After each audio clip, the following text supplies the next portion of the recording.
আসসালামু আলাইকুম ওয়া রাহমাতুল্লাহি ওয়া বারাকাতুহু।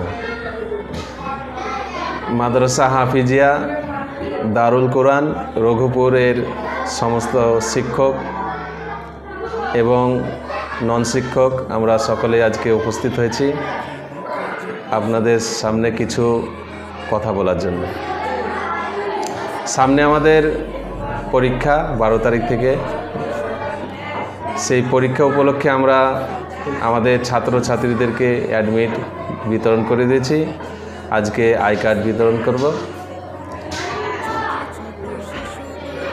এবং এই মাদ্রাসার উন্নয়নের জন্য আপনাদের সামনে কিছু কথা রাখবেন। আমাদের মাওলানা সাহেব আছে, তারপরে মাসাদুল মাওলানা আছেন, তিনারা আপনাদের কাছে কিছু আবেদন রাখবেন। সেই আবেদন আপনারা শুনবেন এবং আল্লাহ এবং আল্লাহ রসুলকে ভালোবেসে এই মাদ্রাসায় আপনারা কিছু সাহায্য এবং সহযোগিতার হাত বাড়িয়ে দেবেন।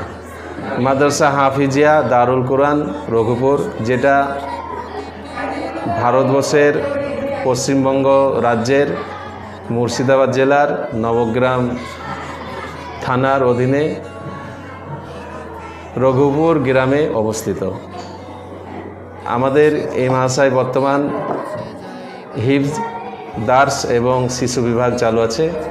বর্তমান সময়ে আমাদের মাদ্রাসায় মহিলা বিভাগের একটা খুবই প্রয়োজন, যেটা আশেপাশের মা বোন এবং ভাই বাবাজিদের তরফ থেকে আমরা প্রতিনিয়ত শুনতে পাই, কিন্তু আর্থিক সমস্যার জন্য আমরা সেটা এখনও করে তুলতে পারিনি। সুতরাং আপনাদের সাহায্য এবং সহযোগিতা একান্তভাবে কামনা করি। এই বিষয়ে আমাদের বোর্ডিং সুপার মাওলানা আনিসুর রহমান আপনাদের সামনে দু একটি কথা রাখবেন। আসসালামু আলাইকুম।